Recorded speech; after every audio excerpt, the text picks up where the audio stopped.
In the darkest nights, we find our light. Battered souls, but we won't lose sight. Surviving together, never alone. Through every trial, we carry on. Surviving together.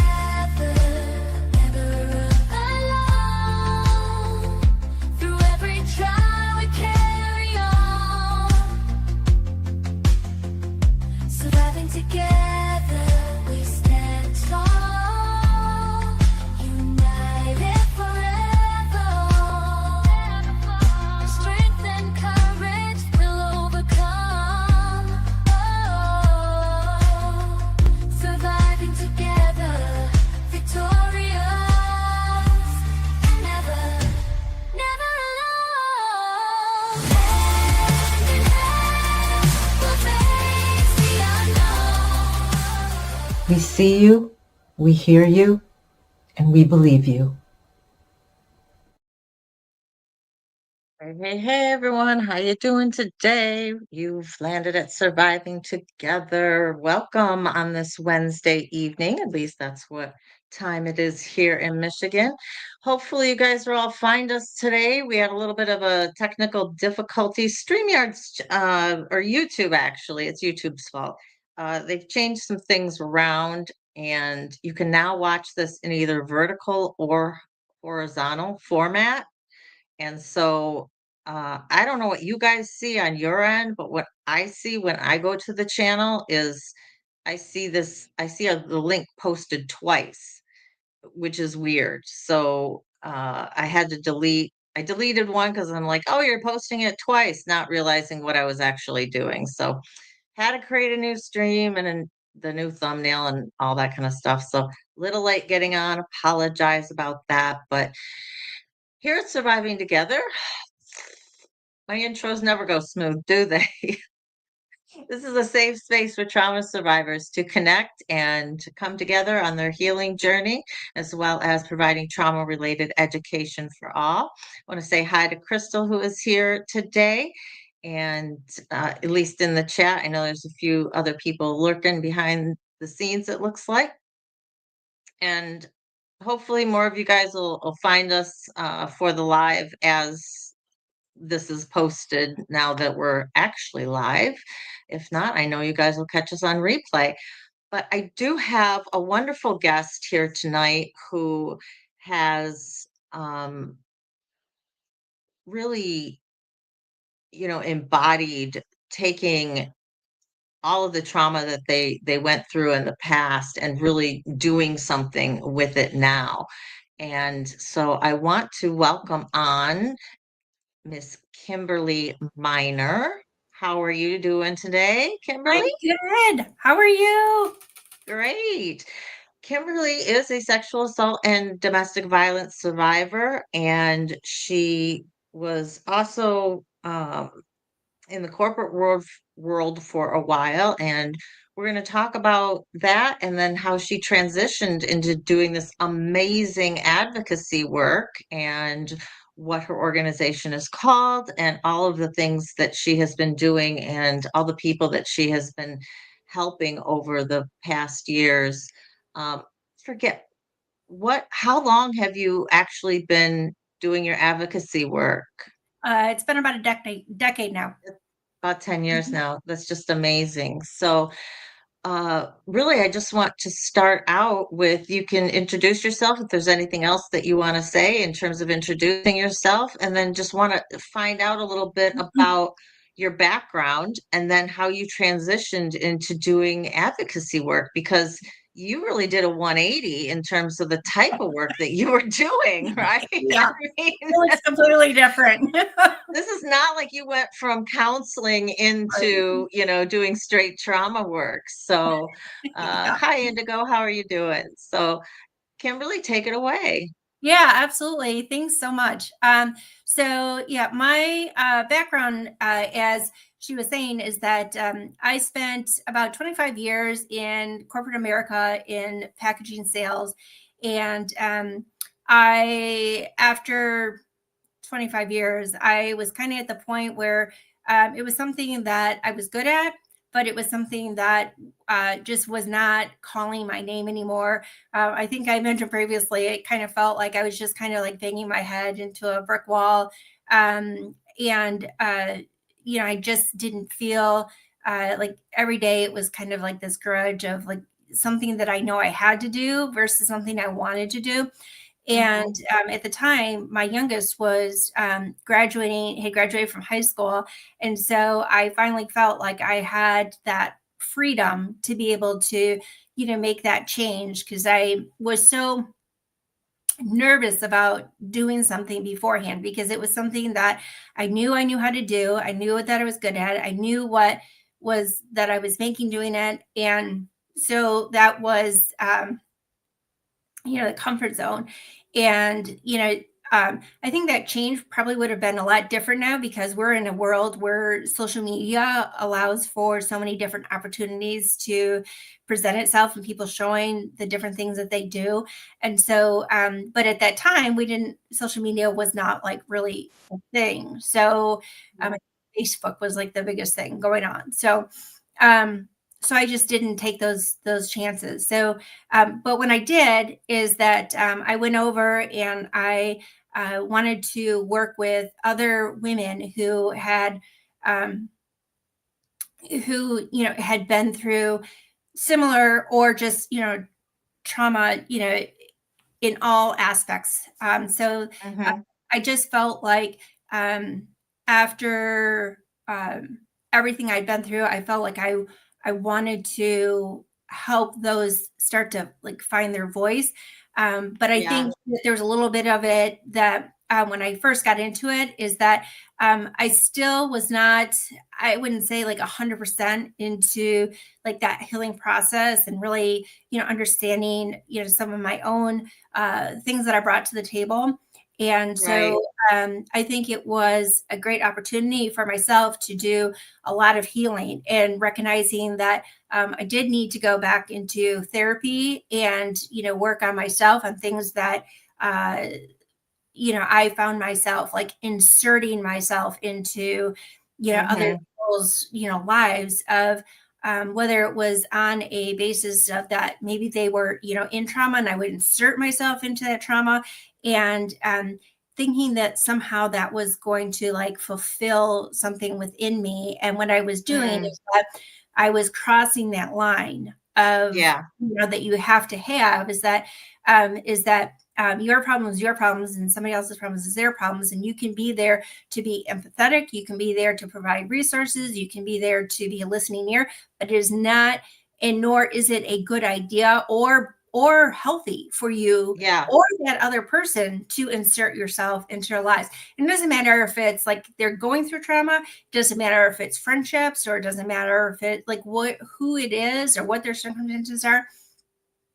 The minute that you cross that line and you make their problem your problem without being asked, then that shows that like the unhealthiness within you. And so it helped in that journey for myself, is to realize that there was like unhealthiness within me that was still having direct impact on decisions or things that were going on in my own personal life. So that was, it really kind of, I would say it was like the deep healing that really began to happen is when I started doing that. And so I went from that to, I spent time of doing women's summits online, of having speakers from across the country be on there and talk about and really talk to those who have gone through trauma, which was like great during the pandemic, because that's really was the only form of being able to connect with people. So, and as I was going through that process, I realized in working with others that were going through situations that were either, like mine, or it was just, a crisis that they were, in the midst of, because they were in an abusive situation, is that that I understood it from a survivor standpoint or a victim standpoint, and the frustrations that you feel with like, either not getting what you need out of the attorney, not being able to afford an attorney, the issues that come up with court. I understood all those things because I, felt those things myself.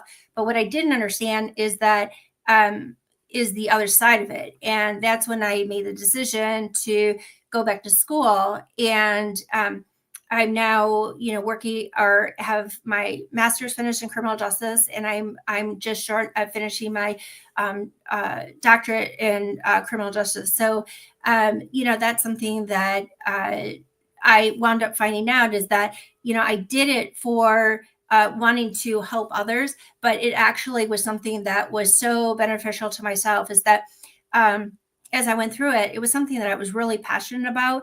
And so Mhm. I found like the classes very, very interesting. And when you're interested into something, right, you become engrossed in it, and your Mhm. capabilities of being able to, do better is obviously, it makes sense, right? So I Yeah. was really proud of myself that in both my bachelor's and my master's, I graduated with a 4.0 as a summa cum laude. Fabulous. And so that was just such a personal achievement for myself because Yeah. I was healing the wounds of that inner child of mine of when I was growing up, feeling that like I didn't meet that, that expectation. So but so then as I got that education, it made me understand unfortunately made me understand is that the system that I felt was broken was as broken as I thought it was, but even more so. But what it did allow me to have is to have an understanding of that. Number one, we don't have to like the law. We don't have to like the way that it's done. And we don't have to like the processes. We can hate it, but it doesn't change the what you have to be able to do and have an order in order to be successful in using the Mhm. court system the way that it's set up. And that's the thing is that, people when they come from an emotional point of view, is that they want to come into the court system and they want to rewrite the court system and tell the court system you Yeah. need to understand from my point of view. And the court system Mhm. is, inadvertently, they're not saying it to your face, but they're inadvertently through how they're ruling and the processes of telling you is that that's just not the way it is. And Yeah. so, so many people wind up walking out of court and they're not getting, things that, judgments that are in their favor. There actually can be quite the reverse. And, within, it can be 10 minutes somebody spends in front of a judge and, that their whole life, not only their life, but their kids' lives and everything else has an upheaval within minutes. And Mhm. then you're left spinning of trying to figure out what it is to try to do with all of that. And so now you're not just had the problem that you went in there for the first place, but now you have all this other stuff that is like kind of like, has been thrown on your plate. And now you have all these plates in the air and have no idea how to approach any single one of them now, because now the problem is like 10 times bigger than it was when you first began. And it could have been bad to begin with. So, so now, what I love is to be able to do is, and what I'm currently doing is to not only work with the survivors, but I love to work with the attorneys and the court system is that, we can help through that process to make it easier. And, we live in a time currently where, 84% of survivors cannot afford attorneys or they cannot pay all the way through for their attorneys. And so they find themselves, going pro se. And when you're going pro se is that you're walking into a world that you have no experience in. And not only do you have no experience in, but you're walking in during a time where you are at the utmost, crisis in your life. And so, Yeah. nobody can absolutely blame you for not being able to think from a, logical point of view, because what you're wanting is a solution to your problem now. Right. You don't want all these like if ands or buts and like you have to this is like you could care less about any of that because that's not your problem. Your problem is this, and that's what you want to solve. And so Well, and uh it's a very emotional issue. I mean, there's so absolutely. much emotion And court and is not about emotion. Court is not no. about emotion. Court is not about crying. that's not what the court's set up for. The court is set up for is that you have a filing in front of you and they're going to address it in both sides. And they're looking at both sides of like, you're here. And so, who's going to give me the best version of, having the ability to understand the law and articulate it in a way where they're not changing what the law says, but they're articulating in a way that kind of transcribes of it to fit their benefit of their argument. And so whoever gives the most benefit and has the most documentation to back that up is then where is what gets ruled on. And there's two things. One is that there's a lot of judges that actually have a bad disposition of not liking those who represent themselves pro se. They want to have attorneys in there because they like that whole benefit of those who have gone through law school, who are attorneys, who practice law, understand the law, and they can talk the language back and forth. And so they tend to have a bit of a dislike for those who are representing pro se. The second thing is that those who do not understand of how to correctly file things or how to correctly put the information on and have supporting exhibits that put it on there so that you can go there. And instead of giving the judge is not looking for your life story. What they want is they want bullet points of what happened. And then they want instances that back that up so that you can actually then support what it is your bullet point is. And so they don't want you sitting there saying about like, this person is a bad person, or like they don't want to deal with that. What they want to do is that you inadvertently are saying what this person does and how their attitude is and who they are as a person based on your statements and about your exhibits that you present that speak for themselves. And so that's what, my real basis is that really helping those through, whether it's, family court, whether it's order of protections, and then also, working within the capacity of doing, trauma recovery. I've built a lot of trauma recovery programs that we work on that healing journey, how to do effective decision-making, because many of those who are either in the midst of divorce or they're done with the divorce on the other side, but they're still having to deal with the whole court system and all the BS and stuff that goes with it when you are a survivor of abuse, is that you are dealing with a process of like, how do you like detach your own opinion from going through the opinion of what this other person has been saying. And so I call it living in the silence, is that you're not in this like all uproar anymore and you're left with your own thoughts. So I always tell people that I work with is that, you were very strong when you lived through that situation. Every day you got Absolutely. up, you are 100% successful getting through the worst day of your life. And so like your abuser was like frustrated because you kept getting back up. Give us like, I'm going to take one more of whatever the BS is, and so, when you get out is that there's two vulnerabilities that happen when you get out. One is that the abuser has lost control and it becomes much more detrimental for the person who has left. That's one. The second thing is that you almost start losing the amount of strength that you had because now you are doubting yourself. All those thoughts and things were said and stuff, like it creeps up in your mind and you're thinking, how am I going to do this? Like, how am I going to afford this? How am I going to what am I going to do now? Because through this whole process, I lost my job or this, like, there's like can be 8 million different things that, could have happened that now are presented in front of you. And on top of the fact that maybe he's still taking you back to court and now he's using the kids and stuff. And so you're thinking to yourself, like, how, maybe I am the problem, maybe like all those things. And so we kind of like backtrack.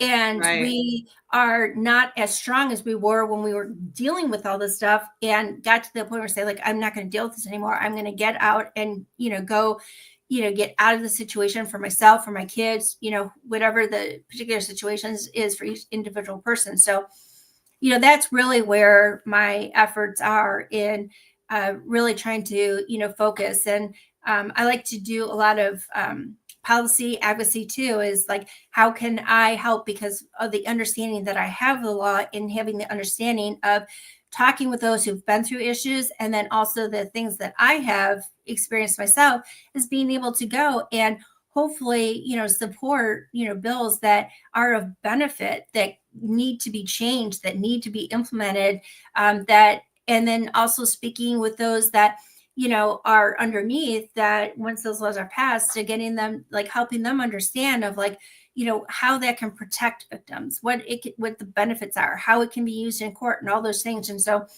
that's really where, my heart and passion is that, trying to, working on being the voice while those who are working on finding their voice. Um, so let's backtrack a little bit. Well, first off, can you give the name of your business or organization? I'm not sure how you term it. Yeah. So I have two parts. I have a nonprofit part that's Envision You, and then I have a consulting where I do it's EY divorce and trauma consulting. Okay. So we had a question about what does pro se mean? And before I answer that, I just want to backtrack to the first part of what you were saying, and um, don't want people to be confused because they might be like, so pro se just means you don't have an attorney, you're representing yourself. Okay. And um, Crystal, we have the criminal side of things, right? Where the victim is not going to be represented. Well, the only person represented by an attorney person is going to be the defendant. So the abuser, the perpetrator. So if there's criminal charges, whether it's an assault or aggravated assault, domestic violence charge, whatever it is, you're going to have the prosecutor on the one side and you're going to have the defendant on the other, and that person's going to be represented. And if they can't afford an attorney is appointed to them. In the situation where you can represent yourself pro se, I think what Kimberly was discussing is in the divorce context, which is civil. So that's a separate arm of the law. And you, excuse me, you have to have your own attorneys. There's no attorneys that can be appointed for you in civil court. So when people go to actually, divorce their partner, or if they are not married and they're just looking for child support or to, have parenting time and all that kind of stuff, all that's done civilly, and everybody has to represent themselves. And it was a point that I was going to make when you were speaking about this, is that I think the number one thing that anybody going through a situation who is looking to get out can do for themselves is documentation. Document every instance of things that happen, whether it's just a notebook, a journal, take pictures, have video, whatever the situation is, and it can be, your own. Who was there? Who witnessed it? Can you get a statement from that person? Documentation really is key when you're dealing with not only civil, but also if there's criminal charges that are separate from what you're dealing with in the civil side of courts. Being able to present that information to the prosecutor and arm them with that information is going to really help them in their case, because there's only so much that an investigator can do, right? In terms of, law enforcement coming and interviewing you about the situation. Whereas if you say, yeah, this is what happened, and these are the types of things that led up to it, and here's everything that's happened, and here are the photos that I took, because not everybody calls right away, right? You have an instance and it may be, a week later and they finally get the courage up to call, and maybe their bruises have faded, or maybe there weren't any marks, and you tend to doubt yourself then, that doubt that you were talking about, right? A person can start doubting what really happened. So it's critical that anybody who's going through a domestic violence situation document, document, document, document.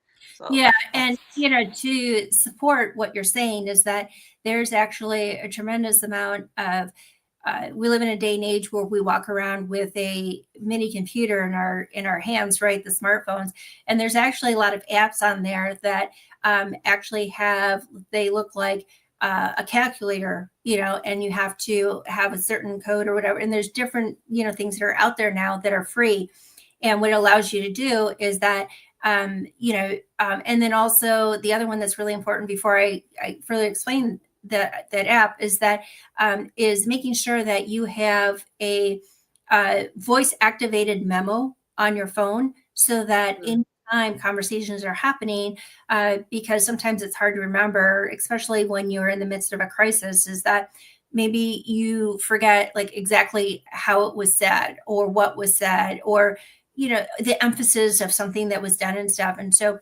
when you are able to have that, what it does is that it's documenting it for you. And the other thing that is great about having those is that there's actually other apps that are either on your phone or on your desktop, and you can go onto the internet and it will then translate it into a document so that you can then have that for court too, so that you can have both, so that when it that's awesome. has minute by minute by minute. So therefore, when you put that in for as part of like exhibits that you want to express of things that have transpired, is that it can't be argued that somehow you manipulated it. It Hmm. would skip a minute. It wouldn't allow you for do that. So that's extremely important to know the benefits of having some of those applications to help yourself out. And then on some of these apps that I was talking about is that what it does is that it allows you to upload. You can upload videos, you can upload the voice memos, you can upload pictures, you can upload documents. Wow, that's awesome. And what's nice about that is that anything that's on your phone that like, one, there may be things from there that you have, and then you can put it together. And I want to touch on this, in a second, is that but I want to finish my thought here is that that you can give, to your attorney. Yeah, But if there's things that you have on there, is that is not considered evidence that you have to provide to the other side. So when you're in court, you can have that and you can refer to it, and the opposing side cannot come across and say that like you can't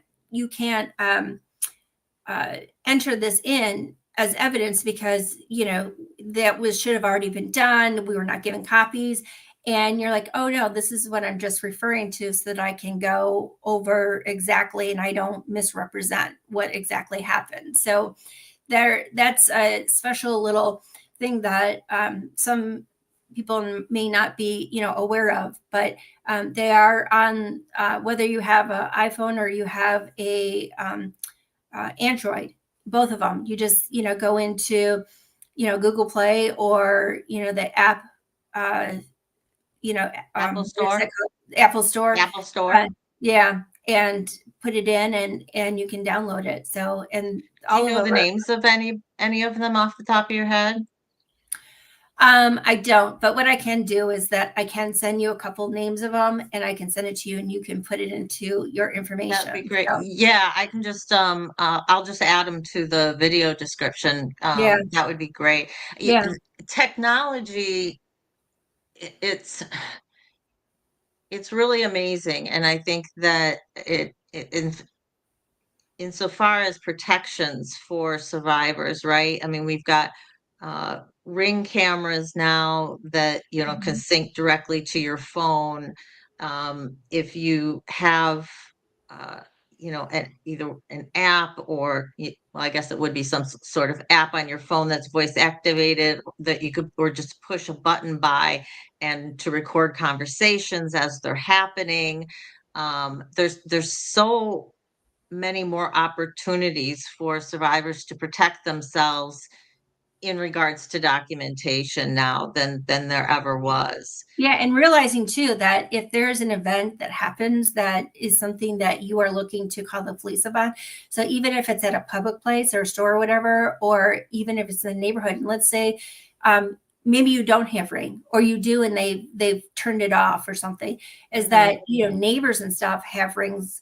You may have rings, and so you can go to them, ask if you can get a copy of the video for this time duration, or at a store, ask them, tell them that you're going to report blah blah blah, and ask them if you can get a copy for that time frame. So there is different avenues that are open now that is so much more supportive for victims to be able to substantiate what it is that has happened and be able to prove it. And it no longer becomes a he said, she said.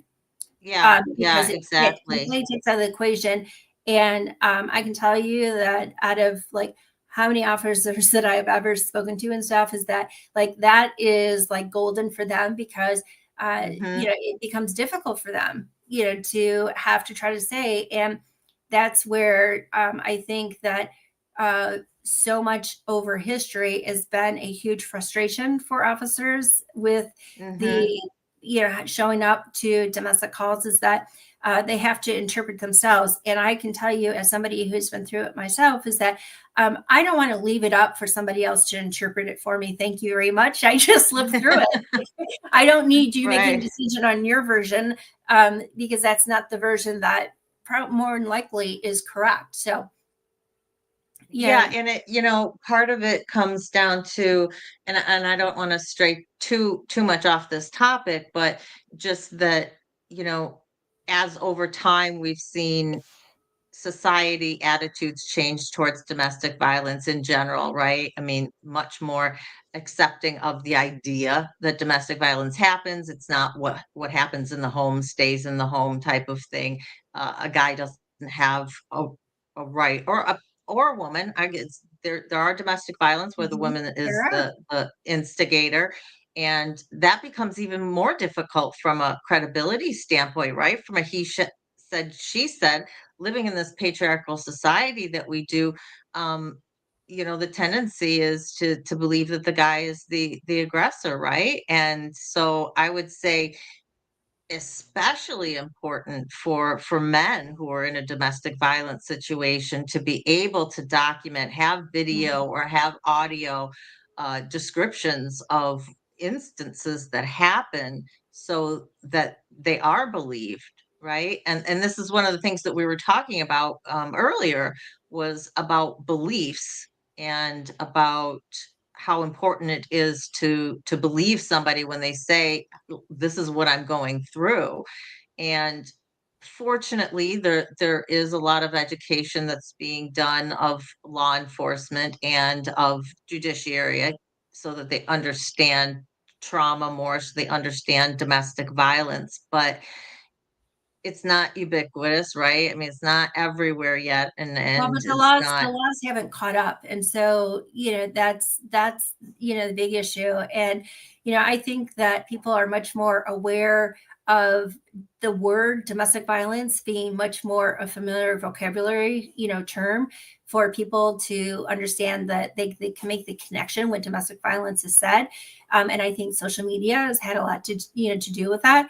And anytime you can bring attention to it, that's a positive. The biggest thing that I think that we're still struggling with, though, and unfortunately, even though social media has been a positive in so many ways, is that it has also two things. One is that people like it's kind of like a clip. It's like when it's in front of their face, they're horrified by it. When it's not in their face, they don't even think about it. And they don't address it. If they see something, hear something, people get in their own lives and stuff, and that's where their focus is. We're a self-driven focused society right now, because how many times have you seen people even out in public and stuff, and they're not even looking around. They're in their phone, right? As Mhm. they're going through and being on social media and being an influencer, they're on their phone and they're filming, in stores and everything else like that. They're consumed, with themselves, because that's how they're making their living. That's what they're trying to do for a living, So like, as much as like, it's like, I get it. Like, if that's what I was doing, like I would be the same way, but I'm educated on it. So I would be aware of my surroundings. So that's, the difference is that what we're doing is like, we still live in a society where the term revictimization is very, very at the forefront, is that everything is the victim's fault. Like, why didn't they leave? Why didn't they, why didn't they just call the police? Why didn't they just leave? Why didn't, why? And never once does it ever come up as the first comment about the person who was the perpetrator. Never, ever, ever. It's always the victim having to legitimize what it is they're going through. And, we're seeing it full force right now. I mean, it couldn't be any more public and any more in everybody's face right now, is that, these Epstein, Jeffrey Epstein victims, they are having to beg and plead to be heard and to be legitimized as actual victims. And the fact that these people were victims and that it's at a federal level, where it's having to go through Congress in order to get the, Freedom of Information Act to be applicable Yeah. to them, so that they can actually have the files and stuff, so that that people who are in powerful positions, that sends a huge, huge, uh, uh, exactly.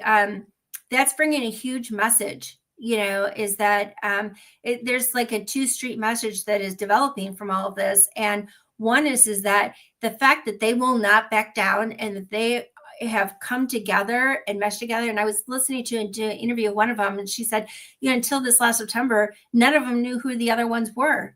They were Yeah. all just individual, and they have become so powerful as a unit, and their voices haven't backed down. And these people have dealt with it, have lived with this trauma for years and years and years, and have Mhm. been subjected to law enforcement, to legislators, to, powerful, powerful people downplaying and ignoring and saying that, it doesn't exist, it didn't happen, like so many things. And so that's called re-victimization. You are Mhm. re-victimizing it. And every time they're told no, they relive that trauma, and it makes it Yeah. 10 times worse. Um, the other thing is, though, too, is that, but by the power of them coming together, is that we're in hopefully it will be a monumental difference that happens in our society, is that um, we will be heard, we will be legitimized, and we are not going to explain the situation to you. We're going to tell you, I am a victim, this happened to me, and I will be heard. You will not Mhm. tell me that you know that I am less value, you have less value than anybody else. And so Right. I think that that's such a powerful message. And the amount of just this fight that they're doing, the amount of healing that is happening each and every single one of them, that they carried for years, that they shouldn't have to carry that burden. They should be able to, they shouldn't even have to say that, like, I'm a victim, or they shouldn't have to be able to say I'm a survivor. They should be able to say I am who, whatever their name is, and that, I have worth, I have self-esteem, I have confidence, I have a purpose in the world, and not have to wear all these labels. Yeah, I mean, the and it can be very difficult, right, for survivors to, especially survivors who have gone through the legal system to some degree, whether there's been a perpetrator and they've been a part of the trial, or whether they've been trying to get this person prosecuted. Uh, you feel like survivor is your only label, right? I mean, Right. that's your almost like your identity, and it's something that happened to us, but it doesn't have to be us. right? Being a survivor is an experience that you had, Mm-hmm. but we are not defined. Who we develop to be in the uh, characteristics that we define within ourselves, and the strength that we build from that. Those are the things that define us. But our past of what we went through doesn't have to define us and make it so that the determination or people making uh, a an opinion on us is based off of our past. That's, nobody needs to live under that label. We all have experiences that we go through, some more extreme than others, but here's the thing is that it doesn't matter if one case it seems like worse than the other, is that they're all equal in the crisis that you felt because they were your experiences and nobody gets to take that away from you. Mm-hmm. Um, I want to just kind of back up and take our lens out here a little bit. And I know most people here know because we've lived it to some degree, but can you just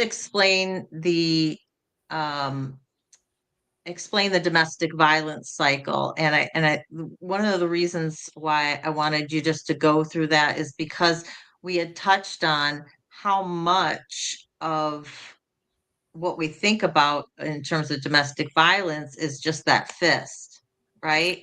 Yeah. And that's such a small portion of what domestic violence really is.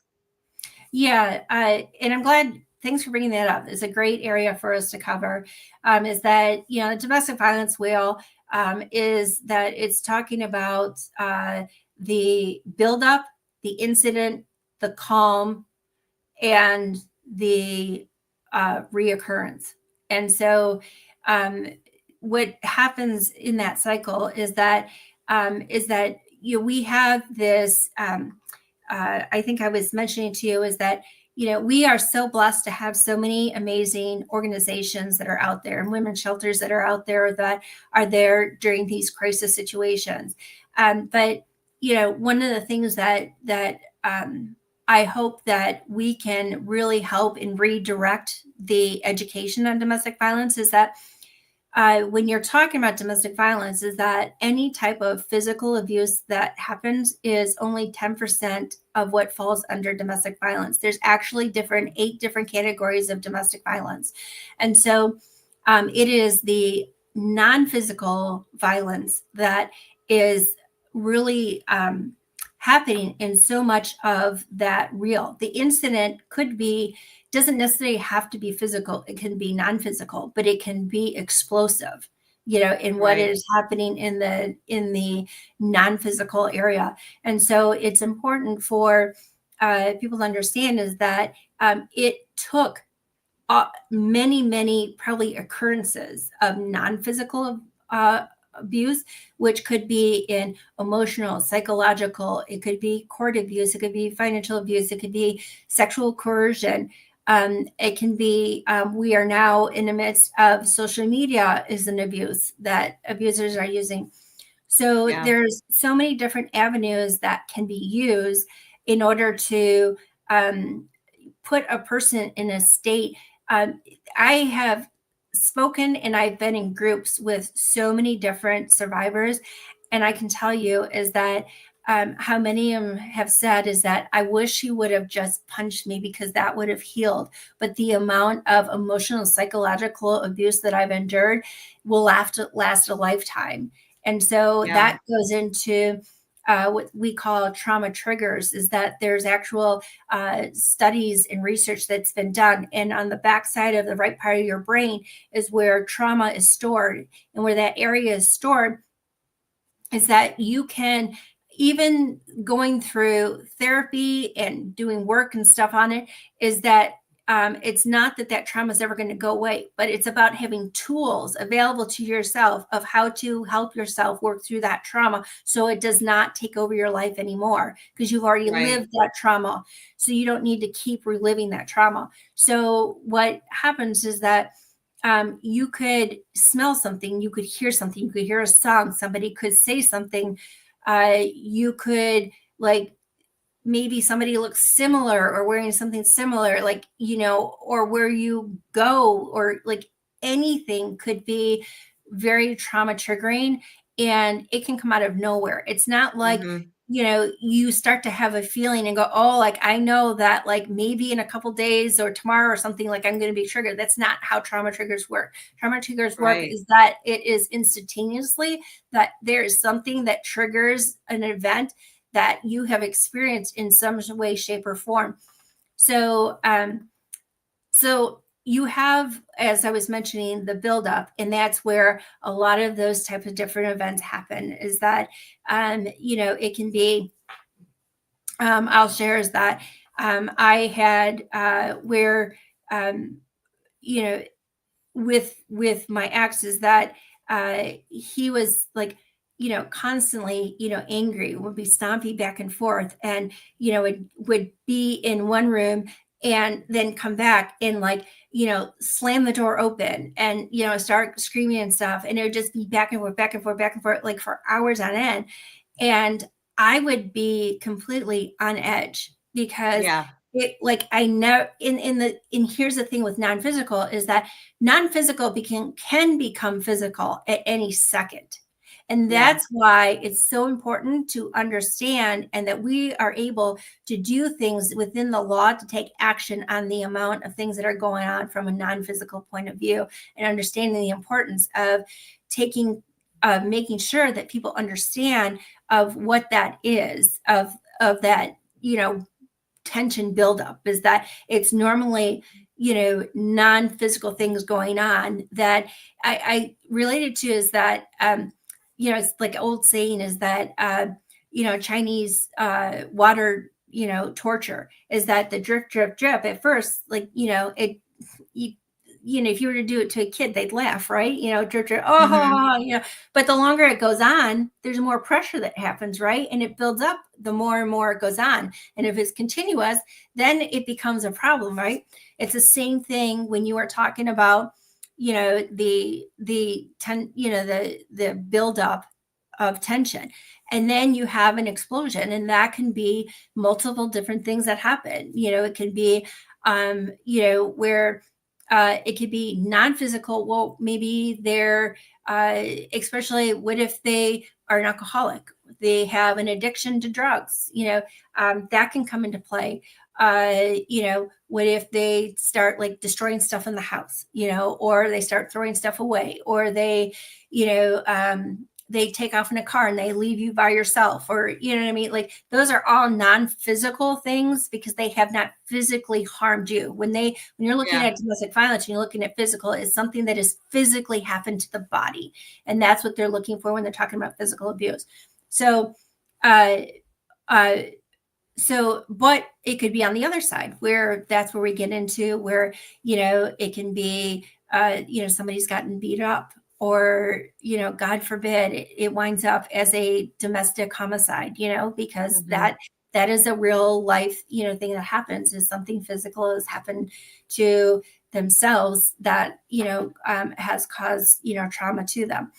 And then you have the calm, and the calm is where the person actually, sits there and says, I'm so sorry. Like, and in the way I explain it too, is that when they're going through, this buildup into an incident happens, is that it is like a dopamine in their brain, is that it builds and builds and builds until the dopamine can no longer, and that's where the explosion in the incident happens, and it releases all those dopamines, and so they come down, from that. And when they come down from that, is that when at that time they're able to then, it's either I'm sorry, or they'll do things that they know that you've wanted to do, and they've like, insulted you about it, and then they go and do those things for you, or take you on a trip, or like there's, anything's on the table, as far Right. as like, Anything that shows that they're expressing remorse, or right, that they're sorry for their right. actions, or they promise to change, or, you know, I Right. was And then there's the discussing. buildup of the reoccurrences, where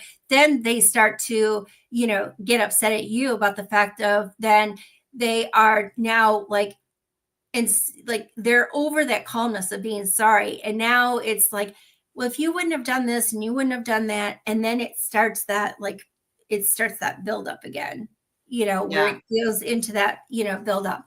And so that timeline, there can be long stances between it. It can be shorter stances that tend to come through it. It can have, where I've heard many say that it seems like things were good for a long while and then it starts up again, like something's triggered it. So,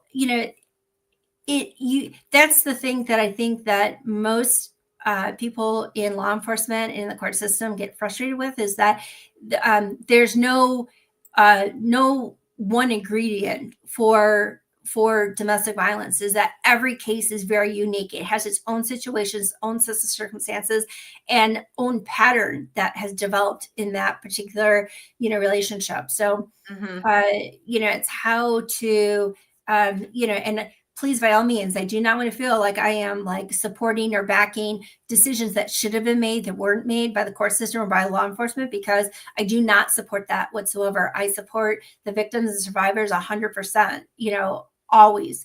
They're always the ones I support at the forefront.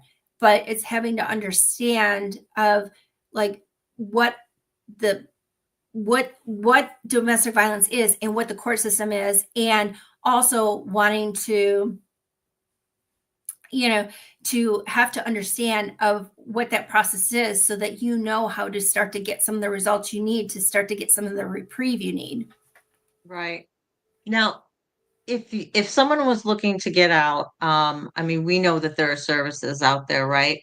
But what are some of the things, or where are some of the places that you would recommend that somebody would turn to? Because we know that it's incredibly important to have a safety plan, to have a plan, an exit plan, like when you're looking to leave, right? Because that period right after somebody leaves their abuser is the most dangerous for them.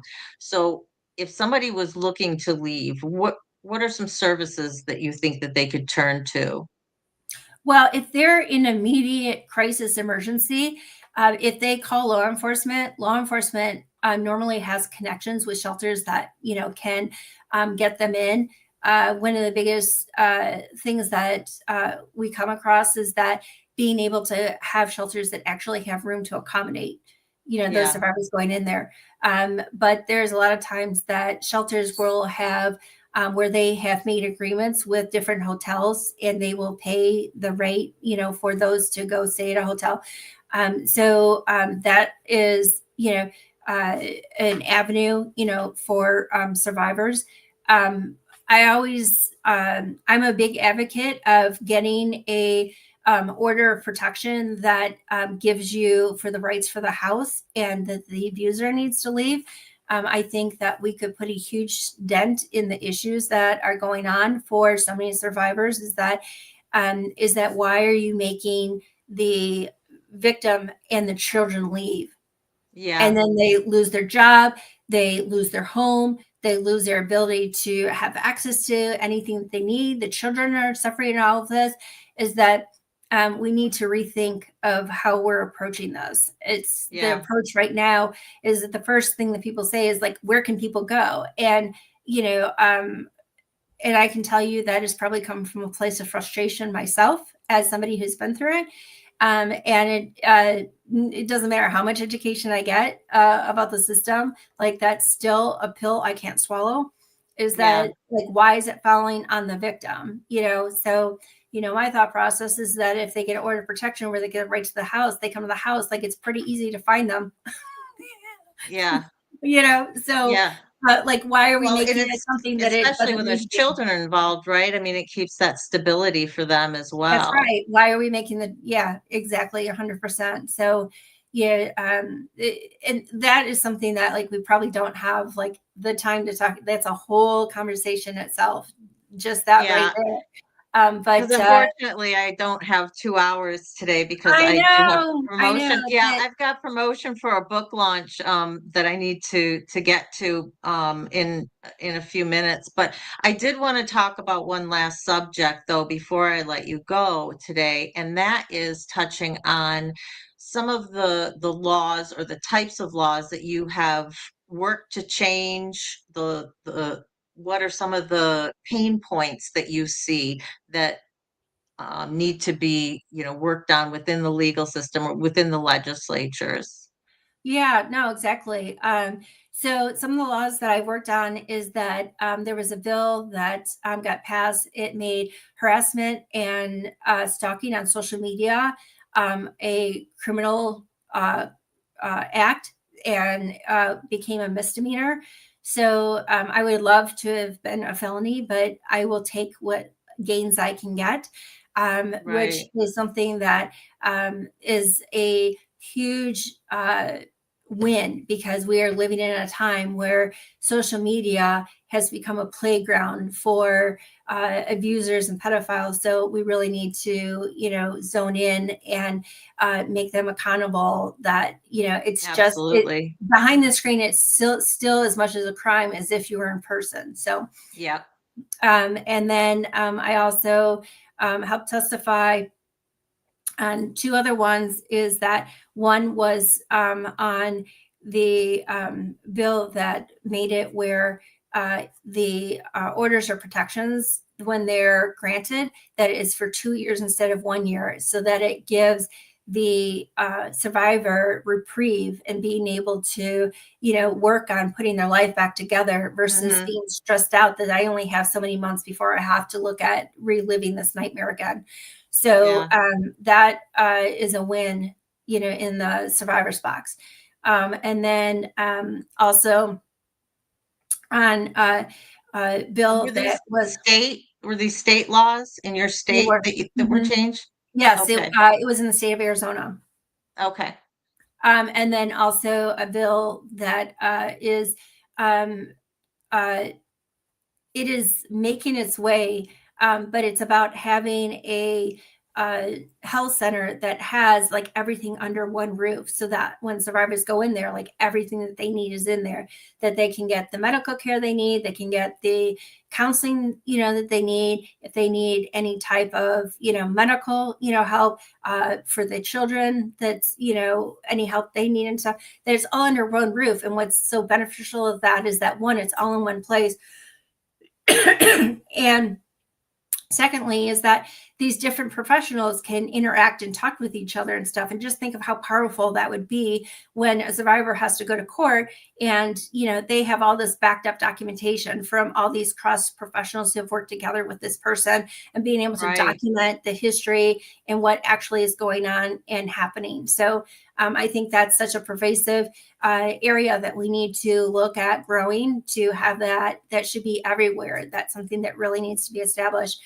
So I actually have a bill that I'm working on myself, where it works a little more detailed on orders of protection, where it actually develops templates where it makes it where it's very easy for the victim to go in and make sure that they're just checking off the correct boxes, and that it Hmm. has the correct verbiage, and then they just enter that their acts of crisis, the events that have happened, so that it's done correctly. Because if it's not done correctly, one, it can't get granted, and two, if they do like a period or a comma, incorrectly, it can make the difference in whether law enforcement can do something. So it's really important to have that. And then also, the bill would include is that that it would be served via email and text immediately, versus having to go through this whole thing, is where a victim feels like they're protected because they have order of protection in their hands. But no, it's only effective when it's actually served to the person. So, if you Hmm. think about it, all court dates, even for when they want to fight the order of protection, it's all done through electronics from the court system. And they're like, if you say, well, I didn't get the email, the court says, not my problem. So, Yeah. and then if they get right to the house, that, it comes across the text that, and there'll be a phone number where you can schedule an appointment to be able to go to the home and be able to get your things. So it'll come across saying you are not, do not go home. So, Hmm. and what makes it easier is that if they do go to the home, then immediately the police can be called and the police can get them, right? So Why are we going through like all this concoction of like having to figure out where they are, all this game playing, and at a certain point, if the police can't get them, then they will return the order of protection to the courthouse. So they Right. won't need to Yeah. try Yeah. for so long. So what's the benefits of everything that the survivor, this victim, went thinking they were getting reprieve, and they're not actually getting any reprieve whatsoever. I just want, I have to find I keep saying I'm going to change the color of my cursor because it's white and it gets totally lost on my white background. Um, Misha says, in Oklahoma has been working on reducing the number of times domestic violence victims must testify, helping them to avoid reliving traumatic experiences.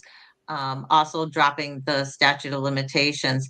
And that's something that I'm not familiar with in regards to domestic violence, but I do know across the country, states have been working on either dropping the usually it's only for child sexual assault, dropping the statute of limitations there, or having it be X number after you turn the age of majority, or X number of years after you finally disclose to somebody and actually come forward. So different states are handling it different. Yeah. We have, I think, The general rule is that, especially for sexual assault, is that normally after 5 years you can't report it, which is very unfortunate because most victims are turn inward, are so suppressive of after this incident's happened, are so afraid to say anything and so embarrassed. There's a lot of different emotions that go with it. And it takes a lot of time and therapy and stuff before they get to the point where they may decide that I actually have what it takes, that I do want to, to press charges. So, Yeah, and we've absolutely, taken that absolutely. ability, by having the bill set up that way, we are now like punishing the victim again. Yeah, for adult victims, particularly, it's Mhm. things need to change. I mean, I'm pleased with the work that has been done for child victims, and a lot of the change in the laws for child sexual assault that happened when somebody was a child um, has been because of the issues that were brought to light with the different organizations, Mormon Church or the Catholic Church, the Boy Scout of Americas. You've seen, I'd say at this point we've got about 3/4 of the states have looked at their statutes, and they've either changed them, or some states have opened up look back periods and they've said, okay, for the next 2 years, there's no statute of limitations, right? Yeah. You can bring it. But after that, we're reverting back to what we have. But it hasn't been changing for on the adult side, which is disappointing. And personally, um, feel that needs to go. Crystal, who is here tonight, she lives in Canada. Canada does not have a statute of limitations on sexual That's assault at fantastic. Yeah. all, Well, and here's which the thing is is that with fabulous, but their children who, sentencing sucks.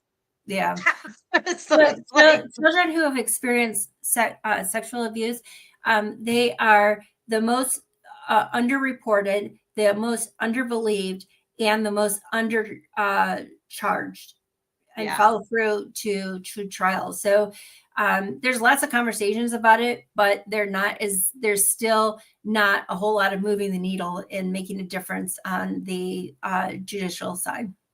yeah, there's, yes, definitely still a lot of work to be done. And obviously with domestic violence, again, it's going to be state by state in terms of statute of limitations, but also in terms of sentencing, right? I mean, Mhm. domestic violence used to be brought as just assault, whether it was Well, here's the thing: is a domestic simple violence is assault or an normally. aggravated assault. But now some states do have a separate domestic violence charge, Well, which, yeah, but domestic violence normally, the tough thing is normally it's charged as a misdemeanor. So what happens is that you normally have to get 6 domestic violence misdemeanors in order to be equivalent to be charged as one felony. Michigan, it's 3, unless there is an aggravating factor, and then it's Right, automatically bumped up to right, a felony. right. And And I I think I that's can only pretty, speak specifically to Michigan because that's where I live. yeah.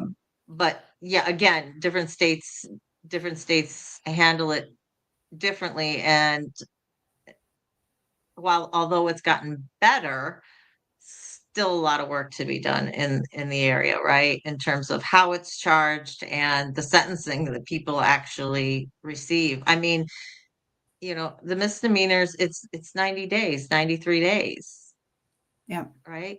And Well, and in if they get when that. somebody's arrested on the spot, they normally are only held in jail for 24 hours. Yeah. Yeah, they're out right away. It doesn't give a whole lot of time for anything to be done. Yeah, because most are released on their own recognizant, right? They don't Mhm. even have to post bail money. Yep. So it can be very, very, very difficult. So hang on one second. Misha, I'm not simulcasting. Crystal M is here, who is in Canada. Crystal Phoenix, we got a bunch of crystals.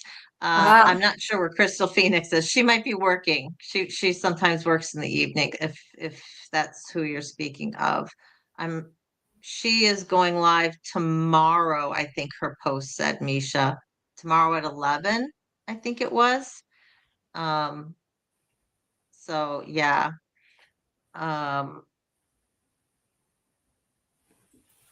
and Misha says, difficult statement, but necessary. The man who killed Christina, who is her Mhm. daughter, her Misha's daughter was a victim of domestic homicide. And Rachel Yeah, well, supposedly has a the laundry list of orders protective and orders protections, and abuse on his when they're spouse. order protections, actually, like, every officer will tell you is that order protections are there to be a piece of paper to substantiate that if they are caught, they can be taken. It does not protect you from Yeah, potential violence. And it's it not a is preventative actually, it's not measure. a preventative measure, and it's normally the most dangerous time for a victim. Yeah, yeah. So I know that people feel differently, about them as to whether or not they should or shouldn't file for the protective orders. I always say I would always, as somebody who's been through it and somebody who understands the law, is that I would always suggest getting an order of protection because you are documenting, it's a pattern of history. Exactly, exactly. And if you're somebody who's been going through it and you haven't been documenting, it really does force you to think about everything that happened, right? And maybe start that documentation process. So, yeah, a lot that we could talk about. Definitely as time goes on, I want to stay in contact with you. You've got Yeah. my email now, and as things come up or as you start working on things, want to come back on, we'd love Yeah, to have you in absolutely. different I'd like to mention areas. real quickly too is that as we're speaking about all this stuff today, is that I have coming out at the beginning of next year is a book of how not to lose your voice through the divorce, and it has templates and resources and checklists and all that kind of stuff. So Awesome. Well, yeah, you send me when you're ready to blast that out on all your social media, send it to me and I will definitely do the same for here. So, um I do have Kimberly's LinkedIn listed in her bio that you can find in the video description here. And if you want to remind people again what the name of your organizations are. yeah, EY Divorce and Trauma Consulting. Mhm. And then Envision You is the nonprofit. Am I That's correct. correct? Mhm. All right, wonderful. Well, we are out of time for today because I have to get over and do some book promotion for my book that just came out. So, anybody, Congratulations. thank you. Yes, it was part of an anthology. put out by Women Changing the World.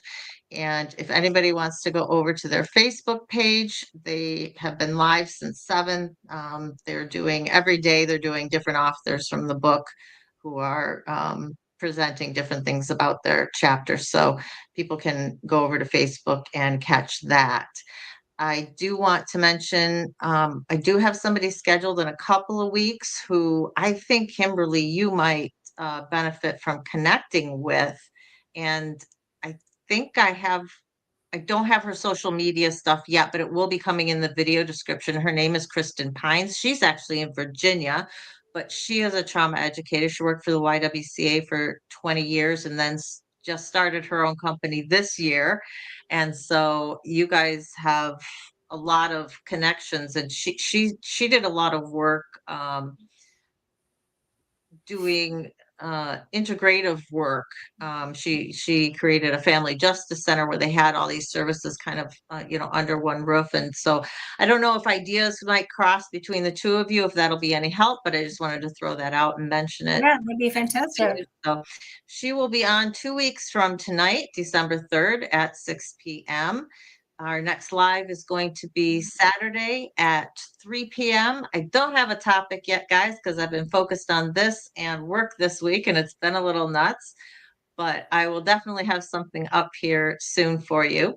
And Kimberly, if you want to send me any names of apps, for documentation for the Yep. domestic violence, I will definitely post those. I think that is such a fabulous idea for people to be able to have it on their phone and to have a separate lock for it. So if your partner is going through your phone, they're not able to access it all, right?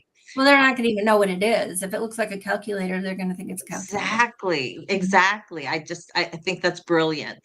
So I'm excited just to look, even though I'm not in that situation anymore. I would love to just, kind of poke around with it and just, see what it is. So thank you so much for being here. Absolutely. Thanks for Thank having you me. to absolutely, anytime. Thank you to everyone who is here in the chat. If you're watching on replay, if you haven't subscribed, please do so and hit that like button and the bell all for notifications, and you'll make sure to get notified when we're live. And if you haven't already, if you can hit the like button or the unlike button, the algorithm honestly doesn't care which one you do. I do care though. So if you do like it, hit the thumbs up. That just helps push things out. And if you have any comments, make sure and leave them after the show. I appreciate it. So thank you to all. Kimberly, I'm going to drop you down if you want to hang on for just a few seconds. I'll be with you right after the ending music is over. Sounds Whoop. I always do that too quickly, and then people are like, whoop, gone. So please remember, guys, you are worthy, you are valuable, and you are loved just the way you are for who you are. So giant hugs and love from me. Mwah. Thank you so much for being here today. It was really interesting to talk to Kimberly about all the different things that she's involved in. And, law, you guys know, is my day job, and that's what I am passionate about as well, in addition to trauma work. So it was really interesting to hear things from her side of the story. And we haven't covered domestic violence a whole lot, but we're going to be doing more so in the next few weeks. I've got some other people this is kind of a specialty of theirs, but they come at it from different angles. So I'm really trying to bring a well-rounded picture of what's going on and where the education and advocacy kind of needs to be in the future. So with that, enjoy the outro. Surviving together, never alone. Bye, guys.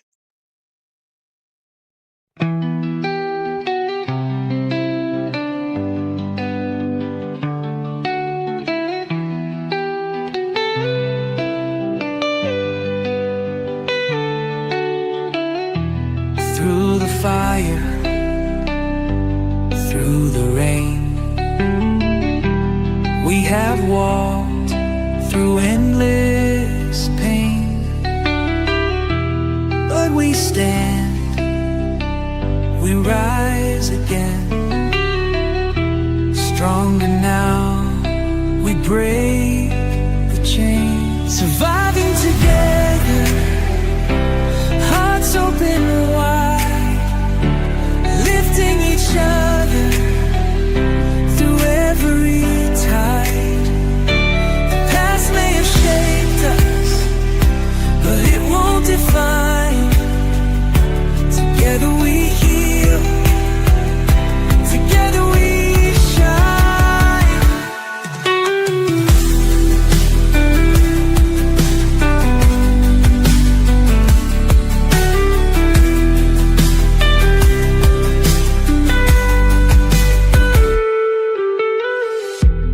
Every tear,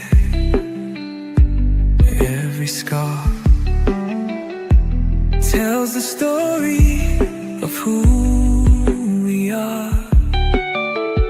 Not just survivors, but warriors too. With love as our armor, we see this through. We see you, we hear you, and we believe in you. Surviving together, hearts open wide, lifting each other through every tide. The past may have shaped us, but it won't define. Together we heal, together we shine.